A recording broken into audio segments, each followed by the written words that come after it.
presidente de Aluex, Juan José Caravaca, resto de la Junta Directiva de la Asociación. Saludamos también a nuestro conferenciante de hoy, a Pablo Ferrandis Gotor, y a todos ustedes, por supuesto, señoras, señores, muy buenas tardes, bienvenidos, bienvenidas. Dos temas importantes antes de comenzar con la presentación. La primera, por supuesto, que en nombre de toda la familia de Aluex, feliz año nuevo. Por supuestísimo, esperamos que hayan tenido unas merecidas vacaciones o descanso de Navidad. Y la segunda, muy importante también, y es que a partir del próximo lunes, el lugar de celebración de este ciclo de conferencias va a cambiar a la Delegación de Educación y Cultura. Está aquí cerquita, está aquí mismo, tampoco nos mudamos muy lejos, puesto que se van a realizar una serie de obras de acondicionamiento de este salón de actos, y para el resto, creo que en principio para el resto del ciclo de conferencias nos tenemos que trasladar a esa nueva ubicación, en la que también les invito, por supuestísimo, a que nos acompañen todos los lunes. Misma hora, 18:30 horas, 6:30 de la tarde, pero ya les digo, en el Salón de Actos de la Delegación de Educación y Cultura. Les esperamos, cómo no. Bien, y ahora sí, retomamos este ciclo con la novena de las conferencias organizadas por la asociación dentro de su ciclo de conferencias Aluex, un proyecto de futuro, en la que en esta ocasión, esta semana, seguimos de nuevo interesados en la ciencia. Un miniciclo, un apartado comprendido dentro del conjunto del ciclo que nos llevará hasta el próximo 30 de enero. Bien, hoy de la mano de nuestro conferenciante haremos un repaso de los efectos y de las previsibles consecuencias que el cambio climático puede ejercer sobre la naturaleza, principalmente sobre plantas y animales, y sobre algunos procesos básicos del funcionamiento de los ecosistemas. Les voy a presentar ya a nuestro conferenciante, aunque sabemos que por la gran mayoría de todos ustedes es conocido, pero bien, hacemos una breve presentación. Pablo Ferrandis es licenciado en Ciencias Biológicas por la Universidad de Valencia y es doctor en Biología Vegetal por la Universidad de Murcia. También catedrático de universidad en la Universidad Regional, en la de Castilla-La Mancha, donde imparte docencia en materias de ecología, botánica y conservación de la naturaleza a estudiantes tanto de ingeniería forestal como maestro en educación primaria. Es el director, lo saben también, general del Jardín Botánico de Castilla-La Mancha y coordinador del Departamento de Medio Ambiente del Instituto de Estudios Albacetenses Infante Don Juan Manuel, así como personal investigador en excedencia de la Junta de Comunidades de Castilla-La Mancha. Su trabajo científico se centra en la ecología de comunidades vegetales, en la ecología de la germinación y en la biología de la conservación de plantas. Su producción científica, con algo más de 160 publicaciones en forma de artículos, libros, capítulos de libro e informes científico-técnicos, tanto de ámbito nacional como internacional, le ha valido hasta la fecha el reconocimiento de 4 sexenios de investigación y un sexenio de transferencia por la Comisión Nacional de Evaluación de la Actividad Investigadora del Ministerio de Ciencia e Innovación. Podríamos seguir, pero solo destacamos un último dato, y es que dirige el Grupo de Conservación de Flora Amenazada de la Universidad de Castilla-La Mancha. Así que ahora ya sí, les dejamos con nuestro conferenciante, con Pablo Ferrandis Gotor, y esperamos, como siempre, y va a ser así, que disfrutemos de esta interesante conferencia. Cuando quiera, Pablo. Muchísimas gracias. Gracias, María José.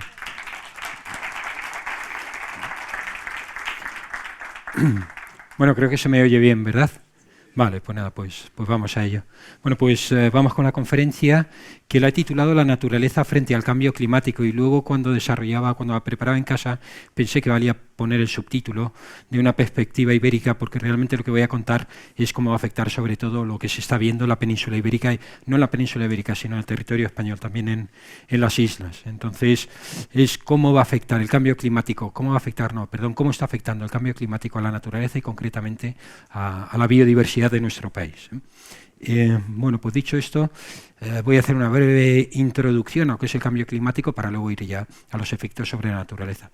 El cambio climático, lo sabemos todos, yo creo, es el calentamiento global y las consecuencias que este calentamiento está teniendo sobre el clima en todas las regiones del mundo.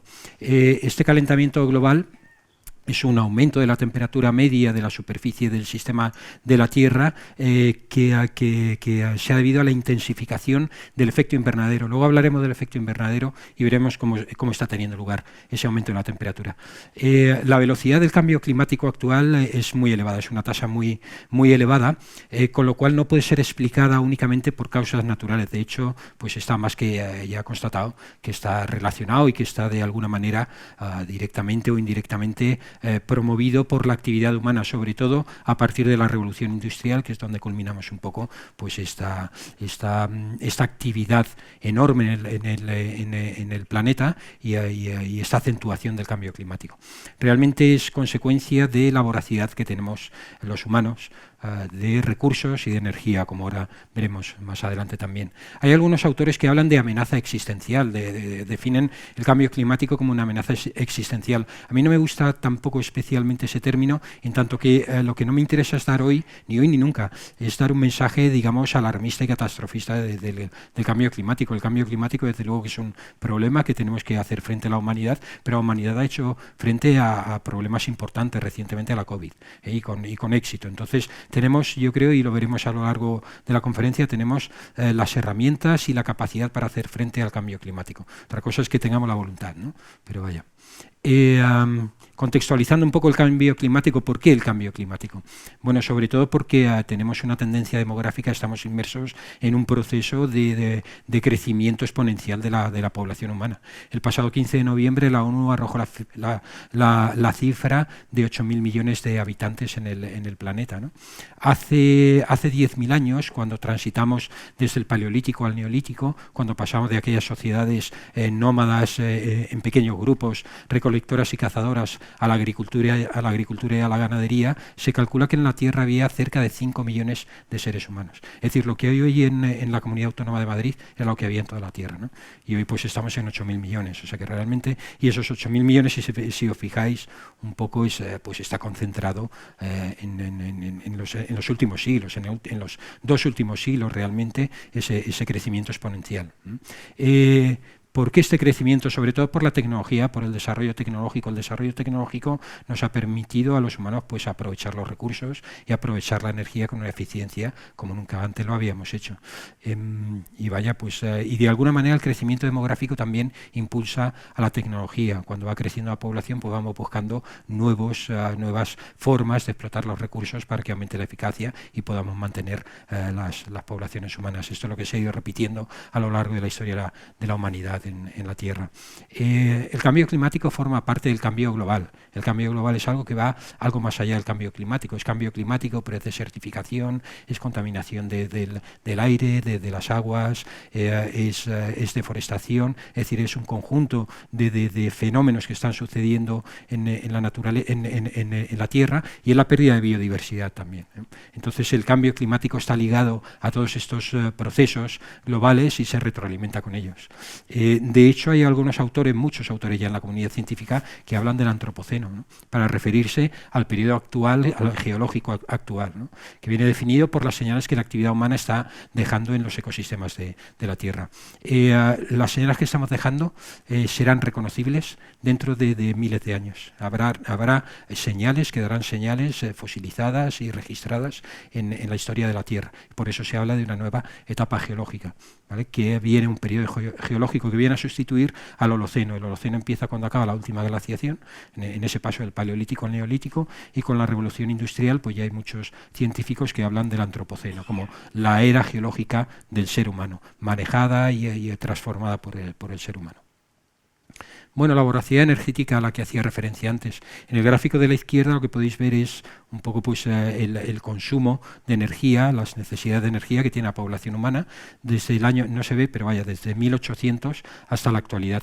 Y lo que vemos es que desde aquella época, desde hace 2 siglos, hemos aumentado, hemos incrementado el consumo de energía a nivel mundial 30 veces. Consumimos 30 veces más energía que en el comienzo o justo antes de la revolución industrial. Y luego, además, bueno, y el consumo de energía, aquí hay una cifra que he buscado por internet, a ver que el consumo de energía mundial se está calculando que está en torno a 150.000 teravatios por hora, 150.000 millones de vatios por hora. Eso es lo que consumimos a nivel mundial. Y claro, y en la figura de la derecha lo que observamos es que toda esta energía que estamos consumiendo a nivel planetario, la inmensa mayoría, el 80%, procede todavía de los combustibles fósiles, que es donde está el problema y el origen del cambio climático actual. ¿Vale?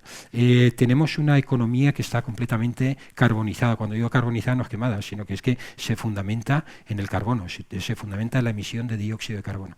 Necesitamos carbono que está atrapado en las moléculas orgánicas de los combustibles fósiles, necesitamos ese carbono para generar energía. Y el resultado final de la combustión de los combustibles fósiles es el dióxido de carbono, que está propiciando el calentamiento global. También hay que decir, yo a los alumnos en la universidad siempre se lo comento, ¿no? Digo, bueno, estamos fastidiados, pero estamos muy bien al mismo tiempo, ¿no? Porque vivimos mejor que nunca. Vivimos mejor, y además yo creo que esto es literal, no lo he comprobado nunca, no lo buscan, pero yo creo que es así. Vivimos mejor que cualquier integrante en los países industrializados, ¿eh? Vivimos, cualquiera de nosotros, el ciudadano medio de España vive mejor que cualquiera de los monarcas que ha habido en la Edad Media en España. Vivimos mejor que Isabel y Fernando, mejor que los reyes católicos, desde el punto de vista material, ¿eh? O sea, y esto creo que no tiene discusión, ¿no? Entonces, bueno, pues venimos y estamos viviendo en una etapa desde el punto de vista material muy favorable para el ser humano. Lo que pasa es que esto, claro, vivimos casi ya, o casi no, vivimos en la opulencia, y esta opulencia pues al final está redundando negativamente en nuestro ambiente. Tenemos que repensar un poco este sistema de vida que tenemos, ¿no? Bueno, el calentamiento global en cifras, la figura no sé si se ve muy allá, pero vaya, la temperatura media en la superficie de la Tierra está en torno a 14 grados centígrados. Lo que pasa es que ese valor medio tiene una varianza enorme, tiene una variabilidad enorme, porque está obtenida a partir de sumar y dividir pues tanto la temperatura de la Antártida como la temperatura del Sáhara, ¿no? Pero vaya, la temperatura media son en torno a 14 grados centígrados, y lo que se ha comprobado es que en los 2 últimos siglos hemos incrementado esta temperatura media 1 grado con 2, ¿vale? 1,2 grados es lo que hemos aumentado la temperatura con la actividad humana. Realmente ahora veremos que la recomendación es que no se supere el 1,5 grados, para intentar pues que los efectos del cambio climático no sean particularmente drásticos. Y lo que es más importante quizá, o tan importante, vaya, es que el calentamiento global está afectando absolutamente a todas las regiones, a todas las localidades del planeta Tierra. Todas las regiones del planeta, en mayor o menor medida, están experimentando un incremento de temperatura. Por tanto, es un fenómeno netamente y clarísimamente global y universal en nuestro planeta. ¿Cuáles son los escenarios de futuro que se proyectan para finalizar el siglo XXI? ¿Qué temperaturas vamos a tener en 2010? Bueno, pues aquí tenemos una figura que presenta distintas proyecciones y en función pues un poco de la actividad que desarrollemos en este siglo, ¿no? Estos cálculos los hace, estas proyecciones, estas previsiones, las hace el panel intergubernamental para el cambio climático, que es un organismo que depende de la ONU y que reúne pues a muchos científicos especialistas en distintas disciplinas, y que a través de un trabajo interdisciplinar pues pueden hacer todas estas predicciones y estos cálculos y este seguimiento en el futuro del cambio climático. De seguir con las políticas actuales y con las emisiones actuales, a final del siglo podemos llegar a aumentar la temperatura media unos 3 grados centígrados. Y el límite está está, el límite, digamos, de riesgo está en 1,5, en 2, ahora lo veremos. Y si siguiéramos, y si no tuviéramos control ninguno, y cada uno fuera, cada país fuera a sus propios intereses y ya está, las predicciones serían casi 5 grados centígrados, lo cual sí que sería catastrófico. Vaya, yo también digo que se están haciendo cosas, y muchas. De hecho, existe una convención marco de la ONU sobre el cambio climático que se firmó en 1994, lo firman todos los países que existen en el planeta, firman esta convención, y vaya, y es un foro para buscar soluciones y estrategias. Es en este foro en donde se desarrollan los COPs, las convenciones para el cambio climático, que se van celebrando periódicamente. Y vaya, lo que recomienda esta convención marco es que, insisto, no se supere el 1,5 grados del calentamiento global. ¿Por qué no superar el 1,5 grados? No es arbitrario esta cifra, ¿vale? Vaya, esto se me da que pensar un poquito, pero lo que se está viendo es que hay muchos sistemas y muchos procesos que hasta un aumento de 1,5 grados todavía pueden funcionar más o menos correctamente, con trastornos, pero pueden seguir funcionando y pueden, por tanto, estar ofreciéndonos los servicios ecosistémicos que nos están ofreciendo. Pero a partir de ahí, sobre todo a partir de 2 grados centígrados, realmente empieza, según las predicciones del IPCC, empiezan a comprometerse muchos de estos procesos, muchos de estos sistemas. Los corales en las aguas, los arrecifes de coral, en las aguas cálidas, el mantenimiento de los manglares, la pesca a pequeña escala, en fin, los hielos del Ártico, rendimientos de cultivos, etcétera. ¿Vale? Con lo cual, realmente lo que tenemos que tener claro y lo que tenemos que hacer es intentar no superar el 1,5 grados de incremento de temperatura. Y estamos ya en 1,2, o sea que realmente estamos cerca de este límite. Bueno, ¿cuáles son las causas del efecto invernadero? Muy rápidamente diré, por no extenderme mucho, que el cambio climático realmente no es otra cosa que el resultado de la desestabilización del efecto invernadero.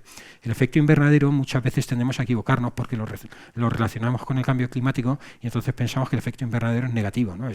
Claro, es el fenómeno por el cual se está produciendo el cambio climático. No, el efecto invernadero es fundamental, ha sido fundamental para el desarrollo de la vida en la Tierra. Muy rápidamente se trata de gases de efecto invernadero que hay en la atmósfera y lo que hacen es atrapar la radiación o la irradiación que hace la superficie de la Tierra hacia el espacio de radiaciones caloríficas, atrapan esas radiaciones y las dispersan y las reflejan en todas direcciones, con lo cual lo que hacen es ralentizar la cesión de calor desde la Tierra hacia el espacio, es decir, el Sol calienta la Tierra devuelve el calor al espacio, pero esos gases de efecto invernadero lo que hacen es ralentizar la salida de ese calor, con lo cual se mantiene una temperatura adecuada para la vida en la superficie de la Tierra. El efecto invernadero, de hecho, lo que ha hecho ha sido crear condiciones termoestables y benignas para el desarrollo de la vida en la Tierra. Si no hubiera atmósfera en la Tierra, los astrónomos lo que calculan es que la superficie en la Tierra sería, la temperatura de la superficie en la Tierra sería de menos 18 grados centígrados. Por tanto, todo el agua que hay en la Tierra, o prácticamente toda el agua, estaría congelada. Si el agua está congelada, no tendríamos ese caldo de cultivo benigno, termoestable, que dio lugar a la aparición de las primeras formas de vida y que permitió a lo largo de 3.000 o 3.500 millones de años pues que fuera evolucionando la vida en este medio, ¿no? Por tanto, el efecto invernadero es fundamental para la vida. Lo que es el problema es que nosotros estamos desestabilizando por la actividad humana ese efecto invernadero, lo estamos incrementando, lo estamos acentuando. Los gases de efecto invernadero pues son el vapor de agua, el dióxido de carbono, el óxido nitroso, el metano, incluso el ozono. Y el problema es que al quemar materia orgánica que en los combustibles fósiles, la reacción química de esta combustión es la liberación, al final, uno de los productos finales de la reacción química es el dióxido de carbono. Estamos emitiendo mucho dióxido de carbono a la atmósfera, aparte de otros gases de efecto invernadero, pero principalmente es el dióxido de carbono lo que estamos realmente incrementando. Hasta el punto, esto es una gráfica de la progresión de la concentración de dióxido de carbono en la atmósfera en los últimos 22.000 años, ¿vale? Y partimos de cifras que estaban por debajo de 180 partes por millón de dióxido de carbono y ahora, y fijaros, es realmente sobre todo hay aquí una subida muy potente en muy poco tiempo, en medio siglo, la última mitad del siglo XX, lo que es un aumento muy grande de dióxido de carbono hasta superar las 400 partes por millón, 420 partes por millón, o así estamos actualmente, ¿vale? Muy relacionado temporalmente con la revolución industrial y con la actividad humana. Bueno, y esto es un registro en tiempos, registros reales en el último medio siglo. Además, los gases de efecto invernadero, el problema que tienen es que tienen una vida larga en la atmósfera. El dióxido de carbono se calcula que llega a perdurar en la atmósfera hasta un siglo, con lo cual el efecto invernadero que estamos creando, el calentamiento global que estamos creando va a tener una inercia temporal importante. Cada tonelada de dióxido de carbono que emitimos a la atmósfera, pues se queda ahí para cada tonelada de cada microgramo, se queda ahí para mucho tiempo. Esto no lo voy a comentar porque tiene mucha amiga, pero simplemente sí que estoy indagando un poco qué pasa cuando hay un cambio climático en la Tierra, porque cambios climáticos en la Tierra ha habido siempre, a lo largo de la historia. La Tierra tiene una vida aproximadamente de 4.000 millones de años, apareció hace 4.000 millones de años, y ha sufrido, y la vida en la Tierra unos 3.500, 3.800 millones de años, o sea que lleva presente mucho tiempo.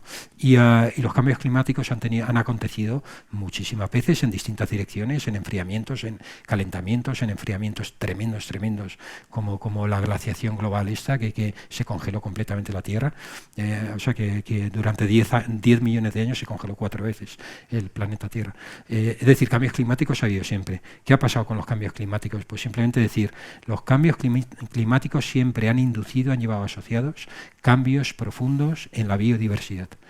Redistribución geográfica de las especies, extinciones y a veces extinciones masivas de las especies, también aparición de nuevos linajes evolutivos, pero en definitiva los cambios climáticos lo que ponen es patas arriba toda la biosfera, toda la vida en la Tierra. Eso tenemos que tenerlo claro también. Los efectos del calentamiento global, pues aquí tenemos el aumento de la temperatura a escala global, al final lo que lleva es la modificación de los patrones de las precipitaciones, aunque estos cambios son muy variables a escala regional y a escala local, es difícil de predecir, ¿vale? Retroceso de los glaciares y de los hielos en general, subida del mar, fenómenos meteorológicos extremos cada vez más frecuentes, alteraciones de los regímenes de incendios, con incendios generalmente más potentes también, expansión de los desiertos subtropicales, acidificación del océano y luego seguridad alimentaria, la reducción de la productividad de nuestros cultivos y la seguridad sanitaria también. Y todo ello al final lo que hace es que está afectando a la biodiversidad, está produciendo una pérdida de biodiversidad, es decir, de formas de vida que habitan la Tierra. Y es un poco en lo que nos vamos a centrar ahora. Vamos a contextualizarlo en España, ¿vale? España principalmente es un país mediterráneo, ¿vale? Tenemos buena parte de la península ibérica mediterránea, luego tenemos la parte norte, la franja del norte de la cornisa cantábrica, que ya es de la región atlántica, es una región que tiene un clima templado pues similar al que hay en Centro Europa, y luego tenemos las Islas Canarias, que es la región ibero-macaronésica, con clima subtropical, ¿vale? Las Baleares son también mediterráneas. Bueno, pues en ese contexto mediterráneo, el clima mediterráneo es un clima templado cálido que se caracteriza por tener una sequía estival bien marcada y bien pronunciada.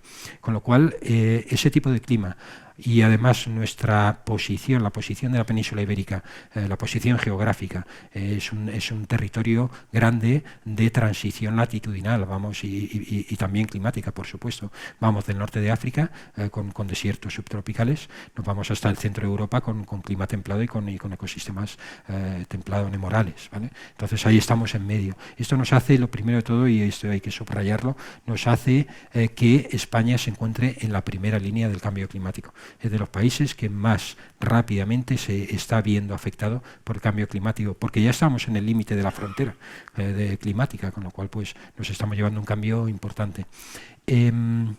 La península ibérica se caracteriza por tener una variabilidad orográfica, una variabilidad de sistemas montañosos, etcétera, muy importante, con lo cual la variabilidad climática también es importante. El calentamiento en España está siendo mayor y va a ser mayor que la media mundial, por lo que comento, porque estamos en primera línea. El aumento de la temperatura va a ser más grande, más acentuada en el interior de la península que en el norte y en el noroeste. Las olas de calor se están haciendo más prolongadas, cada vez mayores, se están disminuyendo las heladas y las precipitaciones en general se van a reducir. Lo que pasa es que la reducción de las precipitaciones, insisto, va a ser muy variable, con lo cual es muy difícil. No existen buenos modelos climáticos a fecha de hoy que puedan predecir a escala local, incluso a escala territorial, de pequeño territorio o de mediano territorio, qué va a pasar exactamente con las lluvias. Lo que pasa es que sí se sabe que va a haber una reducción más o menos generalizada de las precipitaciones en España, ¿vale? Los científicos hablan de la, a ver si me sale la palabra, mediterraneización del norte de España y aridificación del sur de España.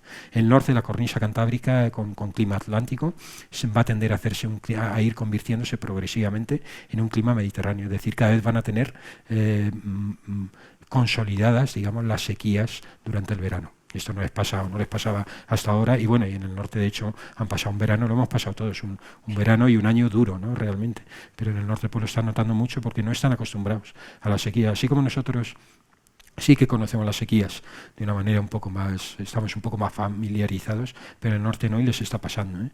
Y luego en el sur lo que estamos viendo es que se está reduciendo las precipitaciones, aparte del aumento de la temperatura, se está aridificando el clima, ¿vale? Bueno, pues este es un poco el panorama que tenemos. A partir de aquí, ¿qué va a pasar en la naturaleza? ¿Qué va a pasar con la naturaleza como consecuencia del cambio climático? Yo cuando empecé a preparar esta conferencia y empecé un poco a indagar, pues dije, joder, menuda hora he aceptado yo dar esta conferencia, porque el problema del cambio climático es que va en todas direcciones. No podemos decir blanco y negro, no podemos decir los cambios que va a producir, o sea, los efectos que va a tener y los impactos que va a tener el cambio climático sobre la naturaleza son unidireccionales, son claros, son nítidos. No, porque la naturaleza es muy compleja. Los ecosistemas tienen una organización complejísima, tan compleja que se nos escapa todavía del entendimiento a todos. Entonces, modificar factores fundamentales que organizadores de esa complejidad del ecosistema, modificar esos factores quiere decir que va a haber unos cambios también muy complejos y que van a ir en muchas direcciones. De hecho, lo que diría es que, claro, que la temperatura y el agua son factores moduladores de la vida, son factores que afectan, factores básicos que afectan y de alguna manera conducen todos los procesos orgánicos y biológicos que tienen lugar en la Tierra, con lo cual modificar temperatura y modificar precipitaciones en una dirección o en otra implica poner patas arriba todo y modificar absolutamente todo, afectar a toda la naturaleza en todo su conjunto, a las especies, a los organismos, pero también al funcionamiento de los ecosistemas. Insisto, esos efectos no son unidireccionales, no van a ser unidireccionales, van a ir en todas direcciones. Incluso lo que de algunos estudios que yo he hecho con algunos compañeros en ecología, incluso de lo que he ido leyendo estos días, por lo que se encuentra es que a veces hay efectos antagónicos. Por un lado, la temperatura tiene un efecto determinado sobre un elemento, sobre un proceso ecológico, y la precipitación, la modificación de la precipitación, lo que hace es ir justo en la dirección contraria, con lo cual al final dices, ostras, ¿y entonces cuál es el efecto conjunto y final de todo esto? Pues depende del balance de la temperatura y de la precipitación y de lo que vaya a pasar en el futuro, ¿no? Es muy difícil, por tanto, esto hace que sea muy difícil predecir finamente las consecuencias y sobre todo la magnitud de las consecuencias del cambio climático en la naturaleza. Lo que sí que va a haber es un desajuste en el funcionamiento de los ecosistemas. Yo, para decirlo gráficamente, me gusta utilizar esta figura. Los ecosistemas son muy complejos. Están formados por un medio físico y luego todo un conjunto de especies que interaccionan con el medio físico, que vienen afectadas por el medio físico y luego que interaccionan entre ellas formando una red complejísima de interacciones, ¿vale?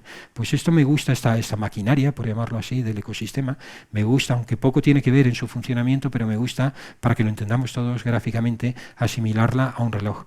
Y lo que va a pasar con el cambio climático, lo que pasa si tocamos, que es lo que estamos haciendo, la temperatura y la disponibilidad hídrica, es que vamos a desbarajustar, estamos desbarajustando ese reloj, ¿vale? El reloj se va a desbaratar, que dicen en el pueblo de mi mujer. El coche se me ha desbaratado, que yo creo que es una palabra muy, muy gráfica, ¿no? Yo lo entendí perfectamente cuando me lo dijeron la primera vez, y lo que estamos haciendo es desbaratando a los ecosistemas y la naturaleza, ¿vale? ¿Qué van a hacer los ecosistemas? Pues se le van a ir piezas, porque van a desaparecer piezas, van a cambiar los engranajes, y bueno, pues se irán reajustando y seguirán funcionando según se van cambiando las las piezas y los engranajes, pero claro, hasta cierto punto. En un momento dado, pues a lo mejor marcar las horas, o el segundero ya no marcará y solo marcarán el minutero y el de las horas, etcétera. Pero vaya, este es un poco el panorama, ¿vale? Aquí había preparado la presentación breve de 3 trabajos en los que he participado yo con otros colegas sobre cambio climático, pero es que me ha salido una presentación un poco larga. Entonces me voy a saltar estos para poner casos de estudios concretos que demuestran la complejidad enorme que implica los cambios que produce el cambio climático, o los efectos que tiene el cambio climático en la naturaleza. Pero me lo voy a saltar porque si no me voy a extender mucho. Si alguien luego quiere preguntar algo, pues ya debatiríamos sobre ello, ¿vale?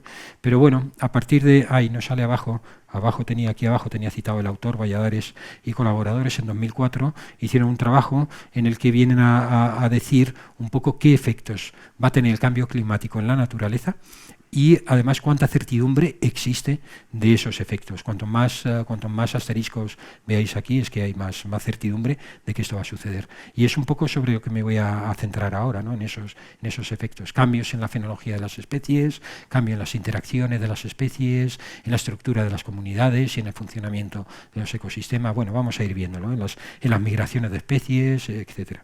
Extinciones locales de especies, etcétera. ¿Vale? Entonces, vale, pues aquí estamos. Cambios en la fenología de las especies. Y voy concretamente a las plantas. La fenología es el calendario del ciclo vital de las especies. Es decir, la fenología de las especies es, por ejemplo, de las plantas en este caso. ¿Cuándo es el momento de una especie en concreto para que le salgan las hojas? Una vez que ha pasado el invierno, es una especie caducifolia. ¿Cuándo es el momento del calendario en donde le salen las hojas? ¿Cuándo es el momento en el que va a florecer? ¿Cuál es el momento en el que fructifica? ¿Cuál es el momento en el que se desprende otra vez de las hojas porque viene la parada vegetativa de invierno? Este es el calendario de las plantas, y también los animales tienen sus calendarios, y lo que se está viendo es que el cambio climático está induciendo cambios en este calendario, ¿vale? En un estudio que se hizo en Cataluña, tomando datos de la segunda mitad del siglo XX, lo que encontraron es que muchas especies arbóreas han adelantado la salida de las hojas una vez que han salido del invierno, han adelantado la salida de las hojas 20 días. Han retrasado la caída de las hojas cuando vuelven a entrar en parada vegetativa en el invierno, otros 20 días. El periodo de crecimiento de las plantas ha aumentado 45 días. Hay más temperatura, digamos, adecuada para la actividad vegetativa y han prolongado su periodo de crecimiento. La floración se ha adelantado 10 días y la fructificación se ha adelantado 10 días. ¿Vale? Por tanto, lo que se está viendo es que está cambiando el calendario de funcionamiento de las plantas. Anomalías fenológicas, esta fotografía, y por cierto está aquí el compañero que tomó la foto, Guillermo, es una foto en el Jardín Botánico de Geranium sanguineum, ¿vale? Y esta flor está tomada en invierno o casi en invierno, ¿vale? Esta planta florece típicamente en primavera, como muchas otras plantas de nuestro entorno, ¿no? Sin embargo, de repente hay una planta que florece casi en invierno, ¿no? Esa floración no va a ningún sitio, porque seguramente los polinizadores, los insectos que tienen que polinizar esta flor, pues no están presentes, ¿vale? Pero lo que sí que supone es un gasto de reservas de esa planta para hacer frente luego al invierno, y sobre todo para cuando tenga que salir del invierno y reactivarse otra vez para ponerse en marcha, ¿no? O sea que realmente no le viene bien a la planta florecer así como así. Igual que vemos en las plantas, en los animales también se está viendo. Hay muchas especies de aves migratorias que están llegando más tarde a la península ibérica, están retrasando su llegada. Parece ser que están encontrando climas más benignos y por tanto más recursos en sus regiones de origen, o incluso en las de su paso y llegada, viaje hasta la península ibérica, con lo cual están retrasando su llegada aquí. Luego además se está viendo, esto es un estudio en concreto, y nosotros lo que estamos viendo, o la gente que trabaja con pájaros aquí en Albacete, lo que están viendo es que hay un desajuste importante de la fenología de migración. Estamos viendo aves que se quedan ya todo el tiempo, o están viendo aves que se quedan todo el tiempo aquí en Albacete o en la península ibérica, ¿no? Es decir, que realmente hay un desajuste de las migraciones de las aves, ¿no? Y no sabemos realmente qué efecto va a tener sobre el éxito reproductor de las aves. Hay estudios que lo que están viendo es un adelanto del periodo de actividad de los insectos. Concretamente, este estudio lo que encuentra es un adelanto del periodo de vuelo de las mariposas. Las mariposas se transforman de pupa a imago, a adulto, antes de lo que hacían anteriormente. Con lo cual, bueno, pues ahí hay también otro desajuste de calendario. Claro, ¿qué pasa con todos estos desajustes de calendario? Pues que conducen inevitablemente a un desajuste también en las interacciones de las especies. Un ejemplo hipotético, un abejorro, un Bombus terrestris, con su ciclo biológico, con su fenología, con su calendario vital, y una planta, un antófito, una planta con flor, que va a ser polinizada por este abejorro y que tiene también su calendario vital y tiene su momento de floración. En el momento en que modificamos temperatura y precipitación y cambia el calendario de uno y de otro, puede que ya no puedan coincidir en el tiempo y en el espacio. Puede que o coincidan en menor frecuencia, es decir, haya menos abejorros a la hora de polinizar esta planta, o haya menos plantas a la hora en el que el abejorro está activo. ¿Vale? Con lo cual, ¿qué efectos hay un desacople en definitiva? ¿Y qué efectos puede tener sobre el éxito de reproducción del abejorro? Porque le va a faltar néctar, le va a faltar polen y néctar, o qué efecto va a tener sobre la flor porque le va a faltar polinizador, o no, o aparece otro polinizador que se le ha cambiado también el calendario y ahora poliniza esta planta, que es decir, realmente fijaros que lo que hay es un desbarajuste del funcionamiento del ecosistema. Aves insectívoras también han cambiado el calendario de las aves migratorias insectívoras, ha cambiado el calendario de la migración y ha cambiado el calendario de la fenología de los insectos. Pues también hay un desajuste, ¿no? De hecho, hay un estudio que lo que ha constatado, esto es para el papamosca cerrojillo, ¿vale? Y lo que se ha constatado es que desde el 85 hasta el 2000 lo que ha habido es una reducción en el éxito de reproducción del papamoscas cerrojillo, y los pollos que salen de los nidos tienen menos peso, es decir, que salen con unas condiciones físicas peores para hacer frente a un periodo crítico, que es para un pájaro, que es y para cualquier animal, que es el periodo juvenil, que tiene que salir al mundo y buscarse la vida por sí solo, ¿vale?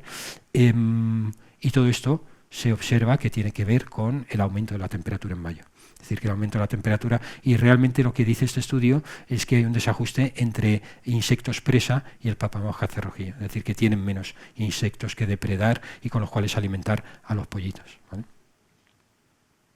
Bueno, pues esto igual con los áfidos, con pulgones y con coccinélidos, que son sus depredadores, y igual también, perdón, que me he saltado esto, igual también también se está viendo la dispersión de semillas por pájaros, ¿vale? Pájaros que consumen los frutos y terminan dispersando las semillas de las plantas, y realmente pues se está viendo un desacople entre las migraciones y la presencia de determinadas especies de aves y el momento de fructificación de las plantas, que antes sí que dispersaban con mucho éxito.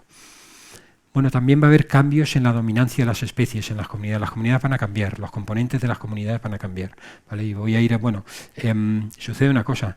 Cada especie tiene una resistencia concreta a las condiciones del cambio climático, y hay especies que aguantan mejor el cambio climático que otras, y esto al final se traduce en que cambia la composición, la abundancia de las especies en la comunidad, porque según cómo soporten esos cambios esas nuevas condiciones, ese cambio climático, así va a aumentar o se va a reducir su abundancia en las comunidades, ¿vale? Vale, pues este es un trabajo también de Valladares, en donde lo que propone es este esquemita. En función de las lluvias, que sean regulares o irregulares, y claro, lluvias irregulares quiere decir que hay más sequía en general, y luego temperaturas moderadas o temperaturas elevadas, ¿vale? En función de esto, pues podemos encontrar distintos tipos funcionales de vegetación que les va mejor o les va peor, están más adaptadas a unas condiciones o a otras.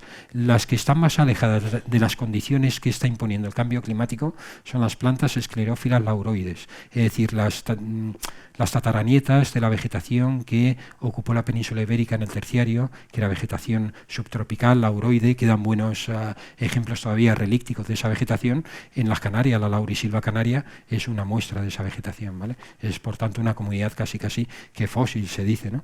Entonces, la vegetación, una vez que se estableció el clima mediterráneo después de la última glaciación en la península ibérica, hubo descendientes de aquellas plantas que lo que hicieron fue endurecer las hojas, hacer las hojas un poco más duras, mantienen esa forma de hoja de laurel, que es de donde toman el nombre, plantas lauroides, pero son esclerófilas, están un poco endurecidas. El madroño, el durillo, el arrayano, mirto, son plantas que pertenecen un poco a este grupo.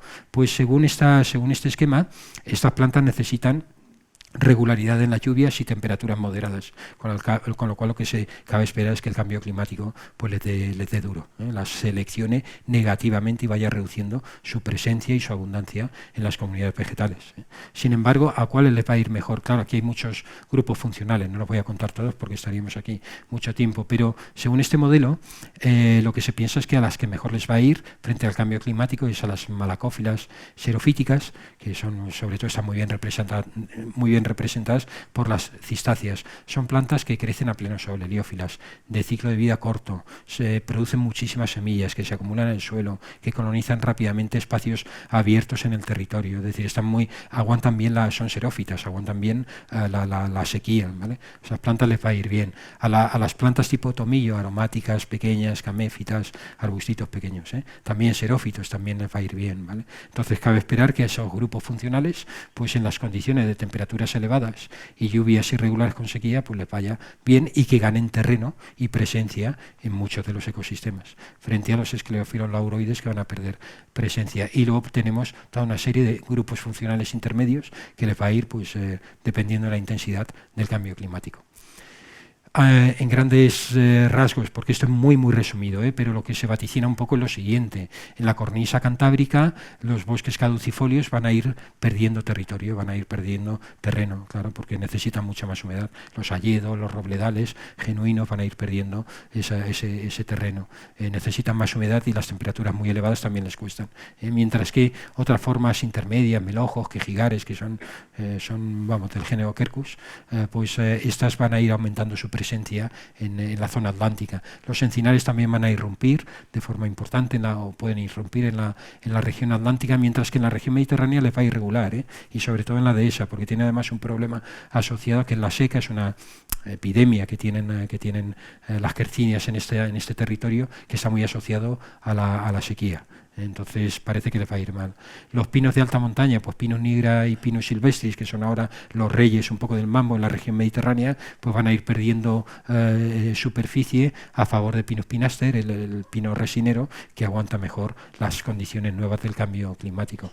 El pino carrasco, que es un pino muy frugal y que aguanta bien la sequía, es el árbol que menos, de los árboles que menos precipitación necesita en la península ibérica y que más temperatura cálida puede soportar, pues parece que le va a ir bien en la mitad oriental de la península ibérica, en el Levante. En cuanto a los matorrales, lo que va a suceder en general es que va a aumentar mucho el dominio de los matorrales. Los matorrales le van a ganar terreno al bosque, ¿vale? Por esa precipitación poco definida todavía, pero en general tendente a la baja en la península ibérica, y luego también por la presencia del fuego, que ahora lo hablaremos, pero el fuego va a tener una presencia, y lo estamos viendo, este verano ha sido catastrófico, ¿no? El fuego en España, ¿no? Va a haber más fuegos y esto va a favorecer el avance del matorral, pero de un matorral simplificado, con menos especies, con menos diversidad de especies de matorral arbustivas que suelen tener los matorrales pues bien desarrollados, ¿vale? Los brezales iberoatlánticos se van a venir un poco abajo en la cornisa cantábrica, y fijaros, los jarales van a entrar en la cornisa cantábrica, van a tomar, en la zona atlántica, en la región atlántica de la península ibérica, van a tomar fuerza, ¿no? Los jarales en todo, en la región mediterránea también. Los piornales, que son estos matorrales de cojín de monjas, de las cumbres de la alta montaña mediterránea, van a ir también, van a tener una regresión por el aumento de las temperaturas en la alta montaña. Le va a pasar igual a los matorrales de espinas o espinulados de hoja caduca, como puede ser el agracejo, por ejemplo, pues que lo hay en la alta montaña bética y van a ir abajo también. Y luego el matorral esclerófilo, dominado por coscoja, dominada por lentisco, por espino negro, y en general la garriga, ¿no? Que es este tipo de matorral, pues le va a ir, los modelos lo que predicen es que le va a ir bien, ¿no? Bueno, en cualquier caso, mirad pues que va a haber cambios importantes en el paisaje vegetal de la península ibérica, asociados al cambio climático. Se van a expandir determinadas especies invasoras. pero son especies invasoras que tienen que tener dos requisitos, claro, que sean termófilas, que aguanten bien las temperaturas elevadas y que sean en general muchas de ellas xerófilas, es decir, que aguanten también la sequía, periodos de sequía. Ahí tenéis una fotografía de Cilindropuntia tunicata, que está produciendo unos problemas enormes en el sureste ibérico. Es un cactus, ¿vale? Viene de los desiertos de Arizona y por ahí. Se ha utilizado un poco ha entrado, como pasa con muchas plantas, por temas de planta ornamental, se ha utilizado y al final pues se ha descontrolado. Y y está produciendo problemas importantes. Este ya es un clásico, que es el ailanto, pero el ailanto, igual que la caña, el Arundodonax, que están produciendo problemas en las vegas de los ríos, en las orillas de los ríos, pero sobre todo en la región mediterránea. Y parece que se van a ir también los modelos. Lo que predicen es que van a ir a la región atlántica con fuerza también. En el caso de los animales pongo un ejemplo de varios, pero y el ejemplo es el cangrejo señal americano, ¿no? Este cangrejo es muy competitivo y lo que ha hecho ha sido desplazar y darle muchísima caña al cangrejo autóctono. Lo ha desplazado sobre todo de los tramos medios de los ríos, pero luego ha habido una cosa, que el agua fría de los tramos altos, de las cabeceras de los ríos, lo que ha hecho ha sido parar el avance del cangrejo americano, porque necesita temperaturas más elevadas en el agua. Claro, si hay un calentamiento generalizado y también del agua, pues lo que se teme es que este cangrejo pueda seguir avanzando en su conquista y en el desplazamiento en los tramos altos de los ríos del cangrejo autóctono. Este cangrejo además es transmisor de una enfermedad, la afanomicosis, que es un hongo que lleva en el caparazón. Y lo que sucede es que a él no le afecta, pero sí que afecta al cangrejo autóctono, ablanda su caparazón y produce mortalidad, ¿vale? Con lo cual, pues, aquí tenemos, por ejemplo, el mosquito tigre, que ya lo tenemos aquí en Albacete molestando, claro, y puede ser transmisor del dengue también, o sea que puede ser transmisor de enfermedades. Claro, es un mosquito de latitudes, en principio, de climas subtropicales, pero ya está encontrando, en la península ibérica está encontrando, pues ambientes climáticos que le son favorables. Plagas, pues pongo el ejemplo de la seca, que lo decíamos antes. La seca está producida por hongos del género Phytophthora, y este hongo lo que sucede es que prolifera en los tejidos conductivos, en el xilema y el floema del árbol, ¿no? Prolifera ahí hasta que llega a obstruir la conducción en estos tejidos, con lo cual savia bruta y savia elaborada no se pueden distribuir correctamente en el sistema del árbol, y el árbol termina secándose, se va secando paulatinamente allá donde se va quedando el xilema o el floema atascado, y ya está, y al final pues se seca el árbol entero. Lo que se está viendo es que la sequía asociada al cambio climático de alguna manera retroalimenta la acción de esta enfermedad. La seca por eso, se llama seca también porque tiene aspecto seco el árbol, y porque está asociado a periodos o a episodios de sequía. Está haciendo mucho daño en las dehesas del suroeste de la península ibérica, ¿vale? Hasta el punto de que tiene una preocupación importante allí, porque la dehesa ya sabéis que es un sistema que está mantenido pues a base de un uso tradicional del territorio, y que se sustenta sobre árboles realmente añejos. Si entra la seca y empieza a matar a esos árboles adultos de muchos años, realmente el reemplazamiento a corto plazo no es posible, con lo cual la dehesa pues deja de existir como tal, ¿no? En Sierra Nevada están viendo que la procesionaria del pino está ascendiendo en altitud y está afectando a poblaciones de Pinus silvestris, su especie nevadensis, exclusivo de allí de Sierra Nevada. Está ascendiendo a poblaciones que antes no habían tenido procesionaria del pino. Pero el ascenso de las temperaturas está permitiendo que se expanda la distribución altitudinal de esta plaga. Y esto en Cazorla yo he visto también en algunos cerros en el puerto de las Palomas y en el Empanadas, y por ahí he visto yo alguna proliferación de procesionaria que me sorprendía, muy tremenda. En los ecosistemas va a cambiar la productividad, pero esto va a depender de balances complejos, resultado incluso de efectos antagónicos. El aumento de la temperatura y el aumento del dióxido de carbono en la atmósfera lo que hacen es favorecer la fotosíntesis, con lo cual en principio van a favorecer la producción de las plantas, la fotosíntesis, y mayor cantidad de material vegetal. Pero el aumento de la temperatura también favorece la respiración metabólica, y con lo cual la reducción de material vegetal. Entonces todo va a depender un poco de la disponibilidad hídrica. Si hay suficiente disponibilidad hídrica para que la fotosíntesis tenga buen rendimiento, pues el balance va a ser muy positivo a favor de la fotosíntesis. Si hay poca agua, pues se ralentiza todo y el balance sale a favor de la respiración. O sea que realmente no se puede vaticinar actualmente, a fecha de hoy, un poco por dónde van a ir los tiros exactamente a escala muy local, no se puede predecir.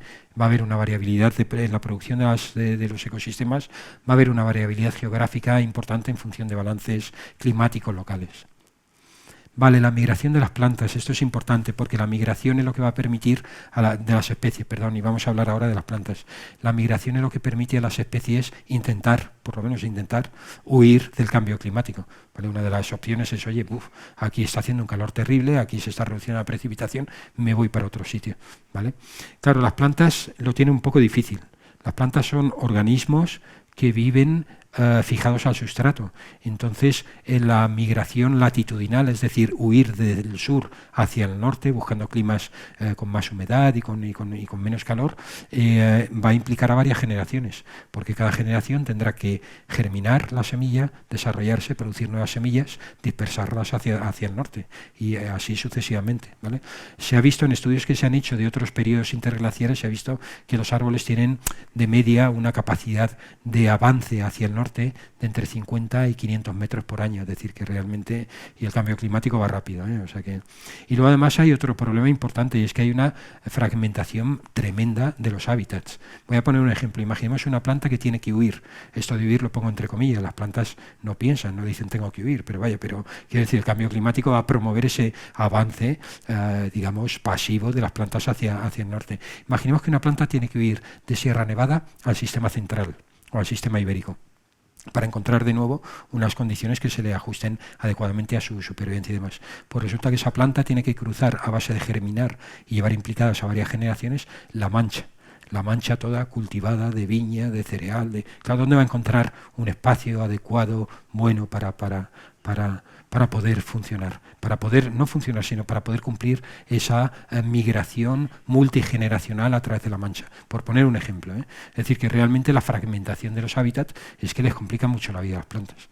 Y luego además los sistemas montañosos en la península ibérica, la mayoría tienen una orientación este-oeste, es decir, tienen la misma latitud, todo el sistema, o muy parecido, todo el sistema montañoso, con lo cual otra cosa es que fuera una orientación norte-sur, ahí podrían las plantas tener un pasillo ecológico por el cual a través de las montañas ir subiendo hacia el norte.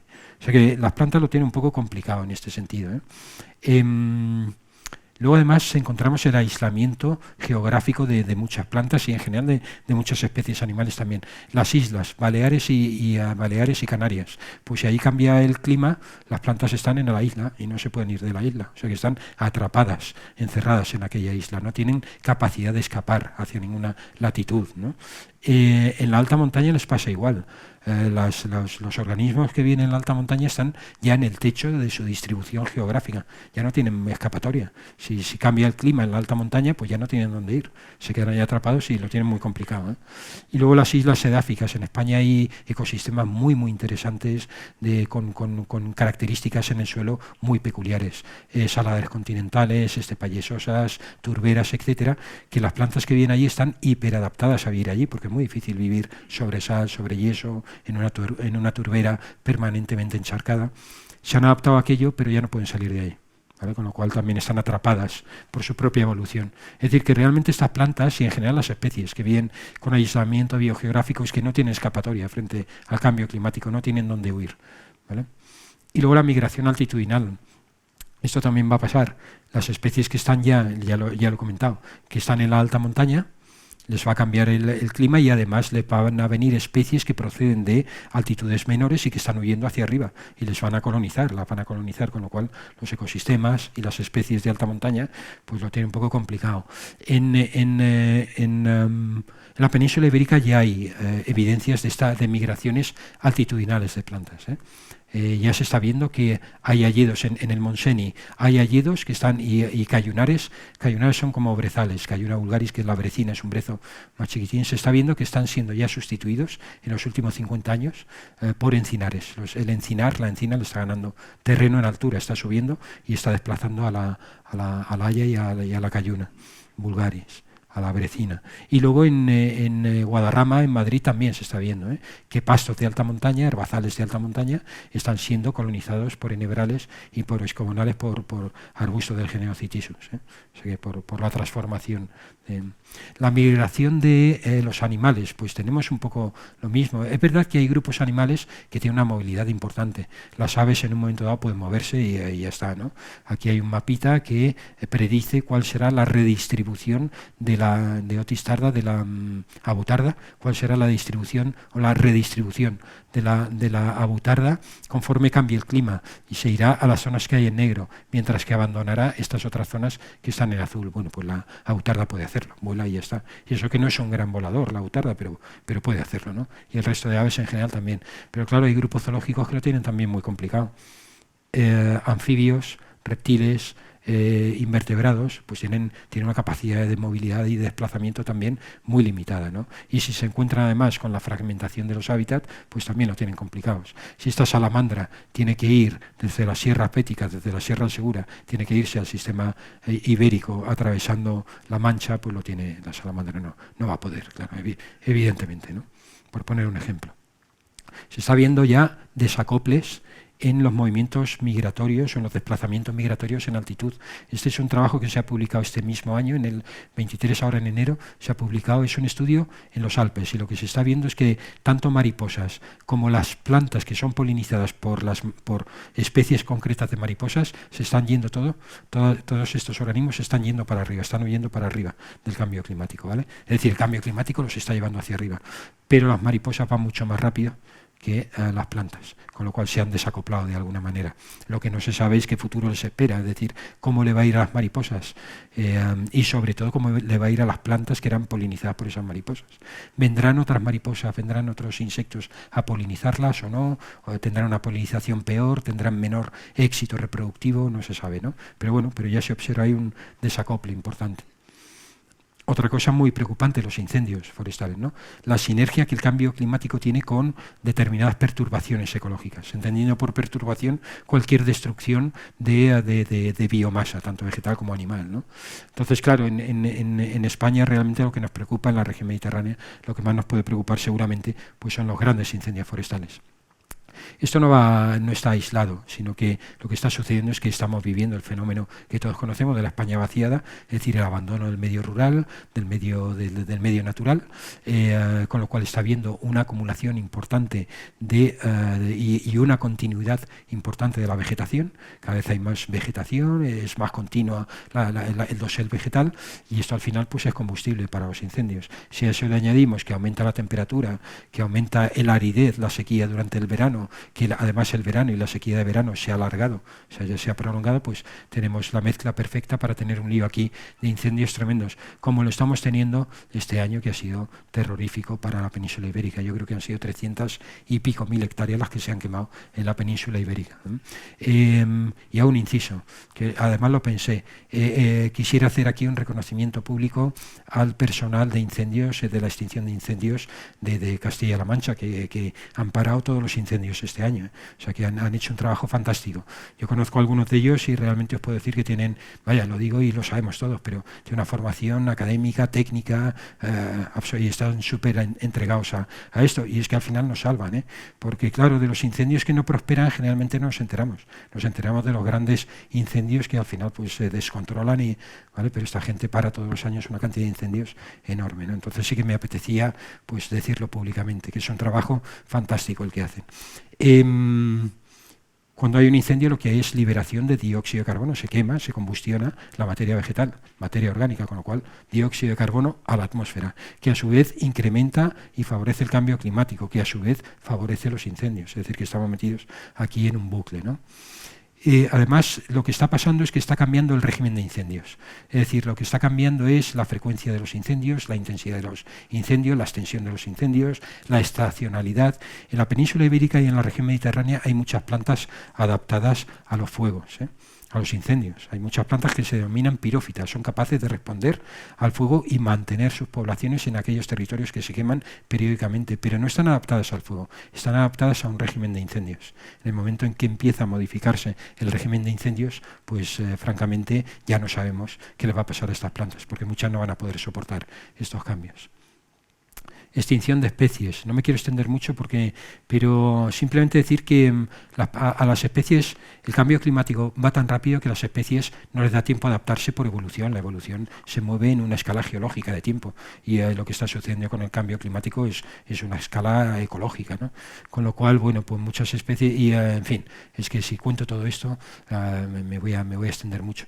En la península ibérica hay muchas especies de carácter relíctico que están en la península ibérica ya de forma testimonial de lo que fueron otros ambientes, otros climas anteriores, en las glaciaciones, etcétera. Tienen poblaciones, tanto plantas como animales, muy concretas, muy aisladas, muy reliquia de lo que hubo de forma más abundante anteriormente en tiempos pasados en España. Esas especies lo tienen un poco complicado, porque son muy vulnerables, simplemente porque tienen muy pocos individuos, muy pocos efectivos en sus poblaciones.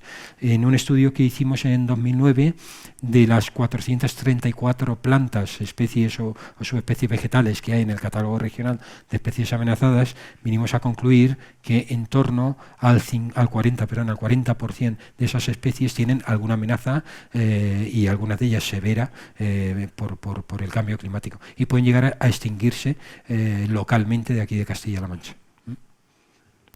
Vale, esto no lo cuento porque también me extiendo mucho, pero es un trabajo que hemos hecho recientemente de germinación de una especie de estas relícticas y francamente lo tiene muy mal, lo tiene fatal con el cambio climático.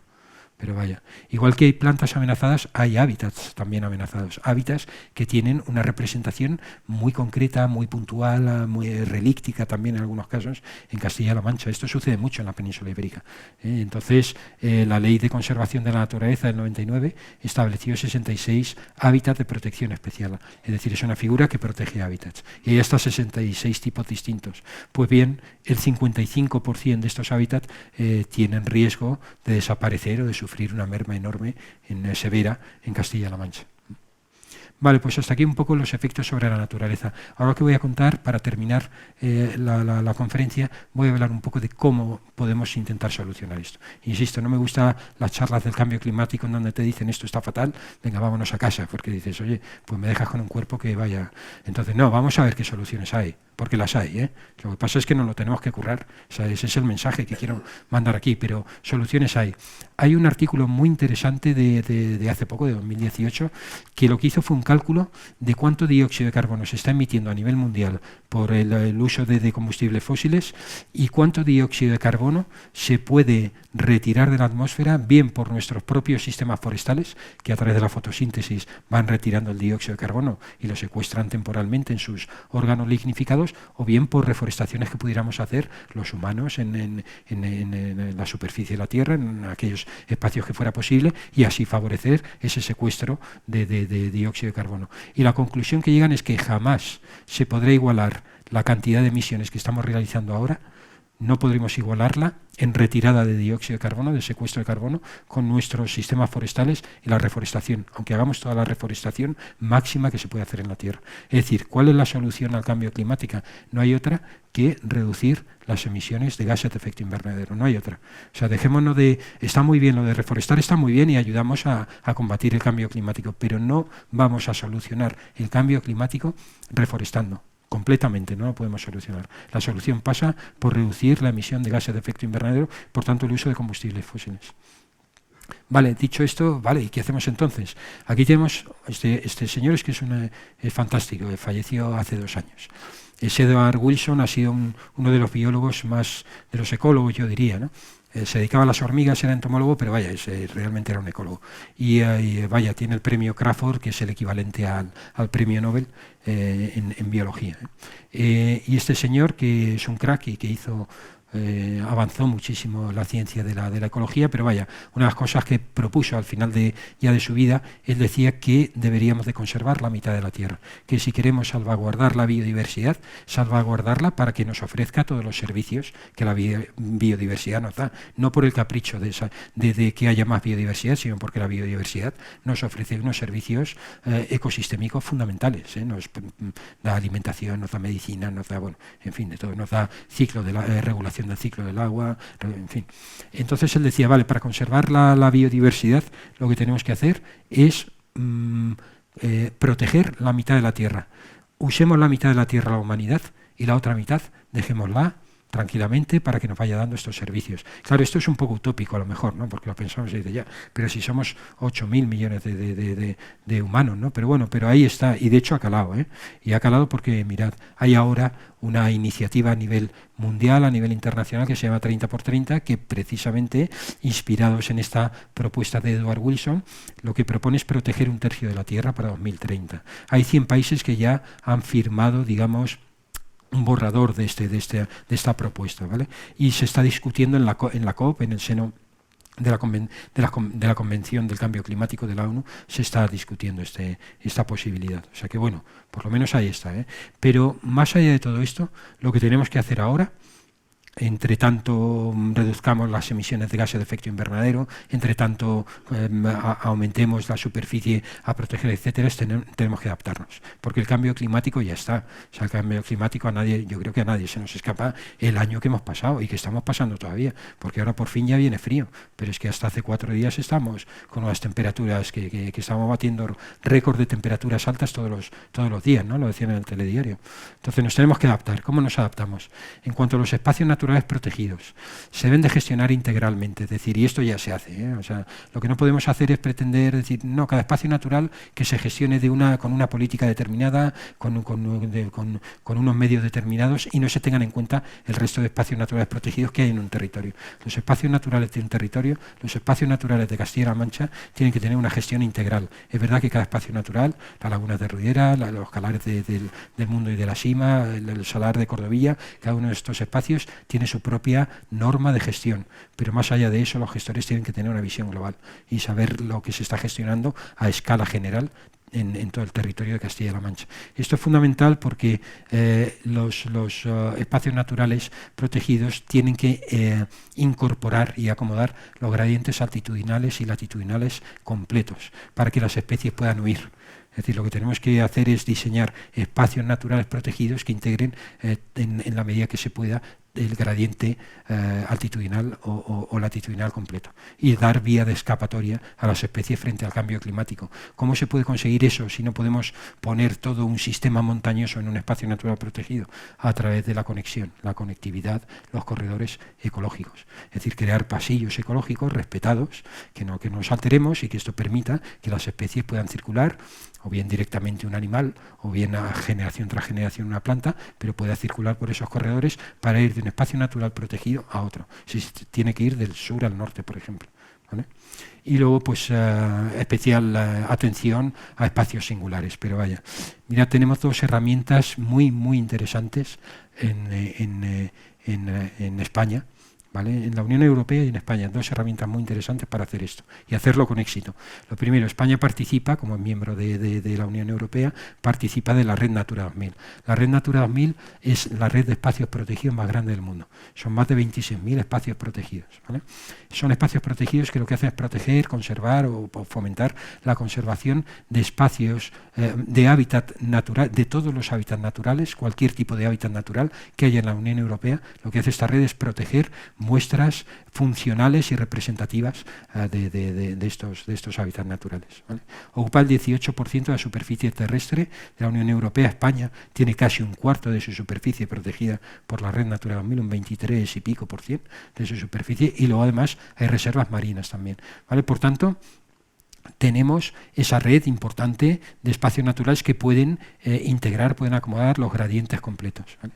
Y luego además en España tenemos la red española de vías pecuarias, que además tiene una protección legal, tiene una consistencia legal, está protegida las vías pecuarias, ¿vale? Y esas vías pecuarias, claro, ahora han caído en desuso, o en el desuso que se les venía dando tradicionalmente, que era la transhumancia. Pues ya no hay transhumancia, no la hay en la cantidad o en la intensidad que había antes. Pero bueno, pero ahí tenemos unos pasillos, unos corredores, en definitiva, unas vías que se encuentran protegidas y que quizá pues tengan una nueva vocación, que sea la conectividad que tenemos que hacer en España, la conectividad que tenemos que hacer de los espacios Natura 2000 a través de esas vías pecuarias, que son terreno público y que no se pueden modificar. En Albacete hay una plataforma de defensa de las vías pecuarias y se está moviendo un poco en esa dirección, y yo creo que es muy interesante, ¿no? Intentar promover pues esa protección de las vías pecuarias como corredores ecológicos. Es una nueva vocación que creo que puede ser de lo más interesante. Especies amenazadas, pues también lo que se recomienda es, primero, hacer un seguimiento, una vigilancia pormenorizada de las especies amenazadas. Aquellas especies que estén amenazadas, periódicamente, generalmente de una manera anual, debemos de ver cómo están esas especies y saber realmente cómo les está afectando el cambio climático, ¿vale? Y luego además se pueden apoyar la conservación de especies amenazadas, se puede apoyar con técnicas de conservación ex situ, con técnicas de conservación fuera del hábitat natural. Estas son técnicas de apoyo. Al final lo que hay que proteger es las especies en su casa, en su hábitat natural. Pero las técnicas ex situ lo que hacen es ayudar de alguna manera a esa conservación en su casa, fuera de su casa, pero para ayudar al final, para que revierta al final en la casa. Esto es un buen ejemplo, banco de germoplasma. Este es el banco de germoplasma del Jardín Botánico. Ahí lo que se hace es guardar semillas de especies amenazadas. Ahora mismo hay 670 especies distintas, guardadas sus semillas ahí de forma controlada, de tal manera que son viables, se asegura su viabilidad en el muy largo plazo. Si alguna especie con el cambio climático no tiene escapatoria, termina desapareciendo, tenemos semillas para poder hacerlas germinar y reintroducirlas, o, en fin, en la naturaleza otra vez. Tenemos por lo menos una técnica que ayuda. Vale. Medidas adaptativas de restauración y gestión forestal. Bueno, pues en la restauración, en la gestión forestal, habrá que ser muy cuidadoso y llevar a cabo, no voy a entrar muy en detalle, pero llevar a cabo todas las técnicas de gestión forestal y de restauración muy encaminadas a paliar los efectos del cambio climático, ¿vale? Trabajar con especies autóctonas bien adaptadas al cambio climático. Claro, no vamos a hacer una reforestación en mitad de la Mancha, yo que sé, con una con una especie forestal que no vaya a encajar bien el cambio climático. Pues tendremos que pensar en especies autóctonas y que vayan a resistir bien el cambio climático y así, en fin, una gestión forestal muy encaminada a la prevención de los incendios forestales, eso es fundamental también. Medidas adaptativas en las ciudades verdes, promover la biodiversidad en las ciudades. Pongo el caso del Jardín Botánico porque es un buen ejemplo, de verdad, ¿eh?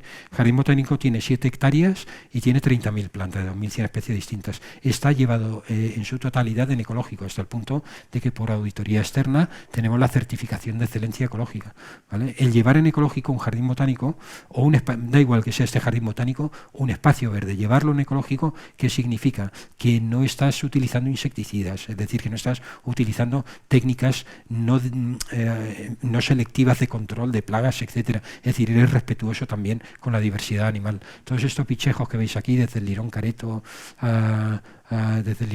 es que buscaba a un colega que hizo la foto, Domingo Blanco, que hizo la foto de ese Lirón Careto allí en el Jardín Botánico. Esta foto de Guillermo, que está por aquí también, un martín pescador, nada menos, el sapo partero del sureste ibérico, una especie que se encuentra amenazada y que la mejor población de la provincia de Albacete está en el propio jardín, un búho chico, y la humilde pero fantástica lombriz de tierra, que hace un papelón enorme en la fertilización del suelo, ¿no? Quiero decir que han proliferado todos estos animales en torno a esa gestión en ecológico. Entonces, lo que deberíamos de plantearnos es, en la ciudad de Albacete, pues quizá promover las zonas verdes gestionadas en ecológico, que seguro que ya se hace, o sea, no lo estoy dudando, pero ir en esa dirección y trabajar en esa dirección, porque tener zonas verdes y en ecológico lo que hace es que nos va a permitir pasar, por ejemplo, unos veranos menos tremendos de los que estamos pasando, los que se quedan en la ciudad, rodeados de asfalto y con unas temperaturas horrorosas. O sea que tenemos que ir un poco a esto también. Esto es un estudio que hicimos ahora en el Jardín Botánico, un poco en esta línea, pero no da tiempo. Y ya para terminar, la conservación, que me gusta llamarle, la conservación sin fronteras. La biodiversidad se debe conservar e intentar conservar no solo en los espacios naturales protegidos. Esto también es un error de concepto, ¿no?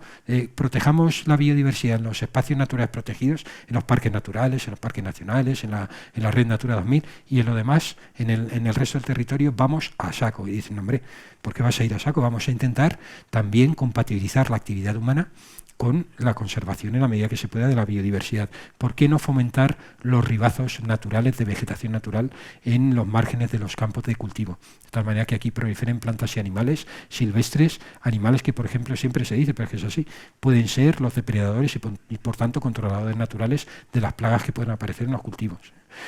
¿Por qué no siempre que se pueda? Y bueno, siempre que se pueda. En algunos casos, practicar una agricultura de conservación, que obviamente no será posible para toda la agricultura que se hace en Castilla-La Mancha, pero para algunos casos sí. Respeta mucho más el suelo y la biodiversidad del suelo y el secuestro de dióxido de carbono por parte del suelo, porque acumula materia orgánica en el suelo.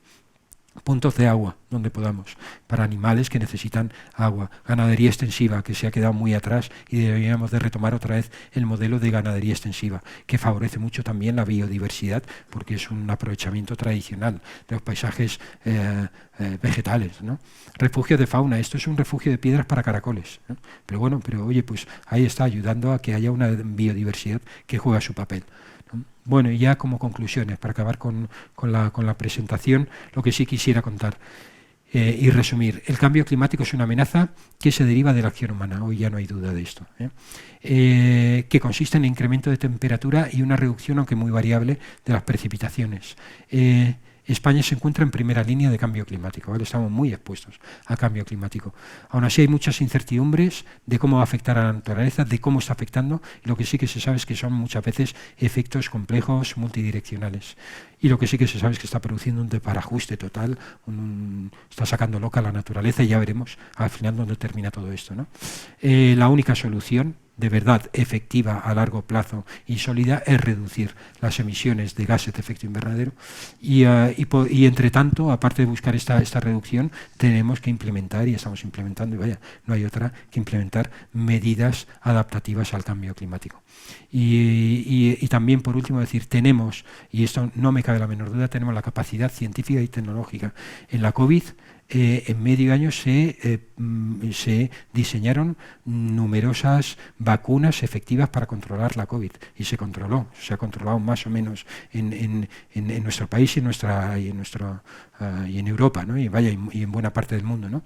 Esto es una proeza científica o tecnológica, por lo menos en medio año sacar varias vacunas que son capaces y son efectivas. O sea que cuando el agujero de la capa de ozono, y el otro día salía en la televisión, en las noticias, se ha solucionado completamente, y tuvimos un problemón también en un momento dado, en los años 80, 90, de agujero en la capa de ozono potentísimo, y se ha solucionado, ¿vale? Entonces, capacidad tecnológica tenemos placas fotovoltaicas, tenemos el hidrógeno, tenemos, es decir, los aerogeneradores, es decir, tenemos capacidad para ir revertiendo esta situación de cambio climático. La pregunta y la cosa es si tenemos la voluntad, sobre todo la voluntad, primero nosotros individualmente, de a lo mejor bajar un poco el ritmo del nivelazo material de vida que llevamos, y luego además nuestros gobiernos y las grandes potencias mundiales que tienen que pensar. Claro, lo que pasa es que, pues a lo mejor descarbonizar la economía de una potencia mundial quiere decir que pierde la hegemonía esa política que tiene ahora en estos momentos, ¿no? Yo creo que estamos un poco presos de ese juego de tablero de ajedrez que hay a nivel internacional por mantener las hegemonías. Yo creo que fundamentalmente viene hoy por hoy la falta de solución al cambio climático. Pero capacidad, vaya que sí, tenemos, yo estoy convencido. Y nada, pues muchas gracias por su atención, y espero que os haya gustado la conferencia.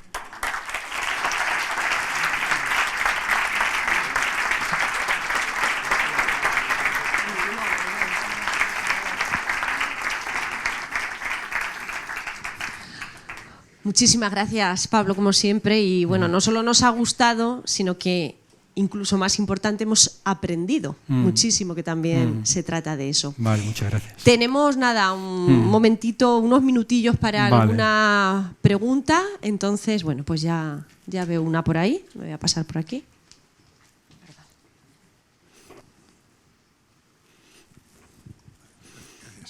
Yo creo que la conferencia ha estado interesantísima y lo más interesante es este último párrafo que has dicho. Soluciones científicas las hay. Claro. Pero ¿qué ocurre? Que el mundo no lo gobiernan los científicos, lo gobiernan los políticos. Entonces ni China, ni la India, ni Rusia, ni Estados Unidos claro. van a permitir bajar sus emisiones porque eso supone bajar su industria y su poderío militar. Y hay un hecho incontestable a esto que digo, que es que ninguna cumbre del clima ha funcionado nunca ni va a funcionar. Vale. De acuerdo con eso, pero también es verdad que al final es que esto se va a volver en contra de China, de Estados Unidos, se va a volver en contra de todos, pero el que más fuerte, el que más poderío económico tenga, al final más golpe se va a llevar económico también, cuando esto se empiece a tiznar de verdad. Entonces yo creo que ahí lo tienen que entender. Y luego yo creo que ahí sí que está nuestro papel de ciudadanos de a pie, pero que tenemos que exigir, y yo es que lo veo clarísimo, ¿no? Tenemos que exigir a nuestros gobernantes que haya una reacción en este sentido, y una reacción taxativa y contundente y eficaz, no con paños calientes. Sí, yo veo un poco ese análisis que haces tú, claro. Al final es que dices, cuéntale tú a China ahora que se baje del carro y que deje de ser potencia, ¿no? Yo qué sé. Pero bueno, yo tengo esa fe. Lo que pasa es que yo creo que tenemos que ser exigentes todos con nuestros gobiernos. Sí. Bueno, Pablo, agradecerte enormemente. La conferencia ha sido fantástica, no gracias. por los conocimientos solo técnicos, sino porque me parece que has hecho algo fundamental, que es invitarnos a la consciencia y a la conciencia. Es decir, hay un problema vital, urgentísimo. Lo que dices tú es cierto, se están haciendo medidas secundarias, pero no se tira directamente a la línea de flotación, que son esos gases invernaderos. ¿Qué ocurre? Hay muchas convenciones, pero hay mucho juego de intereses. Ninguna tiene prácticamente un poder coercitivo porque a esos países no les interesa y entonces es casi tiempo y espacio perdido. Entonces, antes se podía tener la disculpa de que no se tenía conciencia de este problema, ahora la hay. Entonces, todavía es más dramático, porque tenemos conciencia, como tú dices, hay personal muy capacitado, solo falta realmente esto llevarlo a la práctica. Y sobre todo con esa visión de generosidad del ser humano. Tenemos un planeta fantástico que nos han legado y que tenemos que dejarle a las siguientes generaciones. Y que sobre todo hay que pensar que la principal víctima ya no es el planeta, que también, es que va a ser el ser humano. Claro. Yo en ese sentido me acuerdo muy rápido, pero me acuerdo que en la cumbre de Río, en 1992, empezó la cumbre con un minuto de silencio por la naturaleza. Se hizo, y yo decía, pero seremos arrogantes, un minuto de silencio por la naturaleza, si la naturaleza va a salir para adelante, sufrirá mucho, pero saldrá para adelante. El minuto de silencio tenía que ser por nosotros, que nos lo estamos complicando mucho, pero bueno, en fin, no sé, yo creo que todos lo tenemos claro, ¿no? Que son los estados, las potencias mundiales, tienen que revisar pues esos equilibrios, y no sé si lo harán o no, pero desde luego es que si nosotros no lo pedimos, sí que no lo van a hacer, tenemos que reivindicarlo nosotros. Sí. Sí. Vamos a ver, que cada uno en nuestro pequeño territorio hagamos lo posible. Yo sí que les digo que este señor, donde lo ven, es coherente con su mensaje. Bueno. Sí.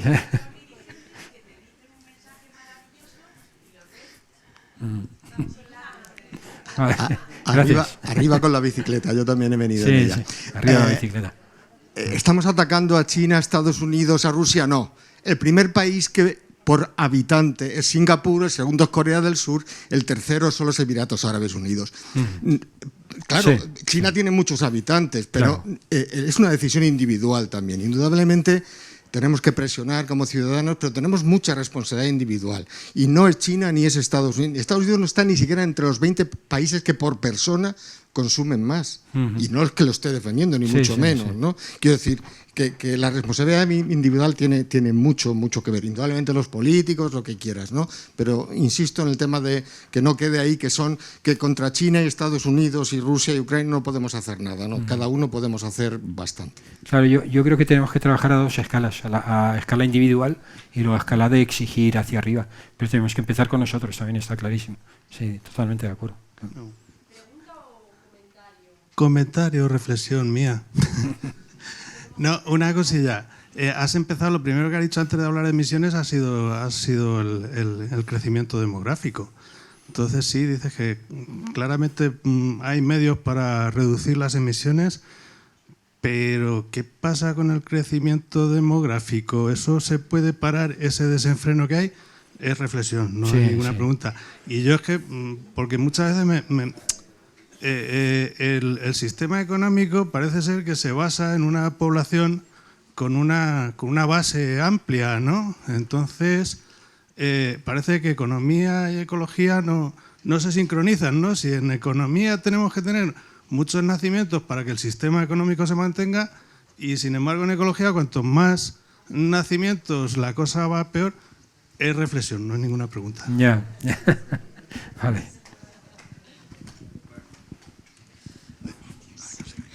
Bueno, muchísimas gracias. Y disculpad, pero... María José, ¿me pueden preguntar por aquí un momentín? ¿Es posible o no? Quería... En tiempo de descuento ya. Porque Dios nos amar la naturaleza y respetarla. A ver, ¿te he dicho? Yo soy un sujeto, ¿no? Amar la naturaleza y respetarla. Claro que sí. Y darle un poco de tregua, es que somos muy brutos. Y luego en la COVID lo vimos, en el confinamiento lo vimos, que le dimos un poquito de respiro y la naturaleza se vino un poco arriba, ¿no? Empezaron a verse animales donde no se veían. Y, no sé, la naturaleza es muy fuerte, la vida es muy fuerte, pero claro, es que le tenemos el cuello pisado. Ese es también. Bueno, disculpen, no, pero es que cierran este salón de actos y el edificio a las 8 de la tarde y tenemos que ser puntuales y respetar también a las personas que se tienen que marchar, a los trabajadores y trabajadoras. Bueno, vamos a pedir al presidente, a Juan José Caravaca, que nos acompañe.